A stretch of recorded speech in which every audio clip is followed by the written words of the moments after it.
Video को पूरा जरूर देखना चाहिए। और माताएं बहनों, आप सभी को हम बता दें कि इस बार छठ का त्योहार 2024 में बड़ी धूमधाम से मनाने की परंपरा है। इसकी खास बात यह है कि ये 4 दिनों तक चलता है। बहुत लोगों में छठ पर्व को बहुत महत्व दिया जाता है। कार्तिक महीने के शुक्ल पक्ष की षष्ठी तिथि को ये त्योहार मनाया जाता है। इसे बिहार यूपी की अधिकांश जगहों पर धूमधाम से मनाया जाता है। इसे पूरे विधि विधान से मनाने की परंपरा है और ये 4 दिनों का होता है। इसके प्रसाद को भी महाप्रसाद माना जाता है। इस 4 दिवसीय महापर्व में सूर्य देवता की पूजा की जाती है। बता रहे हैं कि आखिर छठ पर्व का हिंदू धर्म में शुरुआत हो जाएगी। ये 8 नवंबर को सुबह 12:35 पर खत्म होगी। इस लिहाज से शाम का अर्घ 7 नवंबर को दिया जाएगा। ये 5 नवंबर 2024 को होगा। इस दिन मंगलवार पड़ रहा है। इस दिन से छठ की शुरुआत हो जाती है। सूर्य का अर्घ कब होगा? शुक्रवार को 7 अक्टूबर 2024 के दिन शाम के सूर्य का अर्घ होगा। 5:29 पर सूर्यास्त होगा और इस दिन सूरज देवता को शाम का अर्घ चढ़ाया जाएगा। इस दिन शाम को सूर्य देवता को ठेकुआ, गन्ना, चावल, मिठाई समेत नाना प्रकार के फल फूल चढ़ाए जाते हैं। सुबह के सूर्य का अर्घ कब होगा? छठ पूजा के चौथे दिन की बात करें को ये इस महापर्व का आखिरी दिन होता है। और बच्चों से भी इन सामान को दूर रखना चाहिए। छठ पूजा के सामान को केवल साफ सुथरे हाथ से लेना चाहिए। ऐसी चीजों को न करें। माँ को अर्पित छठ पूजा में छठी मैया को चढ़ाने वाली कोई भी चीज झुठलाई और खंडित नहीं होनी चाहिए। अगर पेड़ों पर लगे फल फूल को भी पशु पक्षी ने झुठलाया है तो उसको भी माता को अर्पित न करें।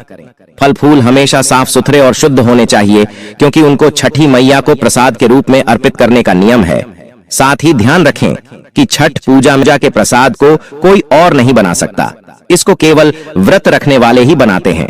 इसलिए छठ गीत मारबो रे सुगवा धनुक से सुगा गिरे मुरझाए पूजा में शामिल होने वाली चीज नारियल को झूठा कर दिया था, तब उसको बाण से मार दिया गया था।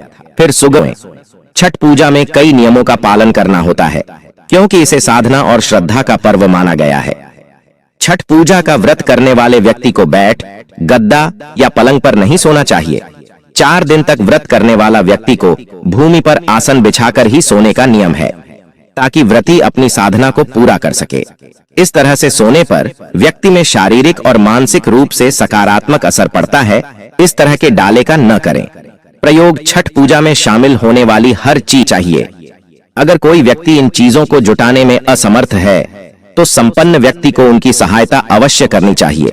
व्रत के दौरान तामसिक भोजन, धूम्रपान या अन्य किसी भी प्रकार का नशा नहीं करना चाहिए। सूर्य को अर्घ्य देने से पहले जल या भोजन ग्रहण उगते सूर्य को अर्घ्य देकर ही इस व्रत का पारण होता है। इसीलिए इसके लिए पहले से ही तैयार रहें।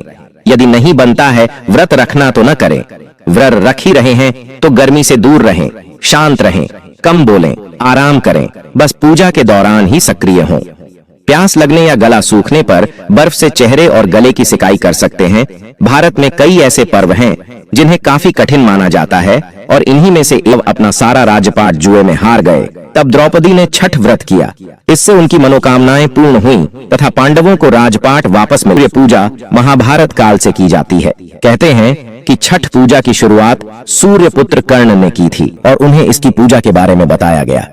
मुग्दल आशी ने मां सीता को गंगा छिड़क कर पवित्र किया एवं कार्तिक मास के शुक्ल पक्ष षष्ठी तिथि को सूर्य देव की उपासना करने का आदेश दिया। यहीं रहकर माता सीता ने 6 दिनों तक सूर्य देव भगवान की पूजा की थी। लोक आस्था और सूर्य उपासना का महान पर्व छठ की आज से शुरुआत हो गई है। इस 4 दिवसीय त्योहार की शुरुआत नहाए खाए की परंपरा से होती है। यह त्योहार पूरी तरह से श्रद्धा और शुद्धता का पर्व है।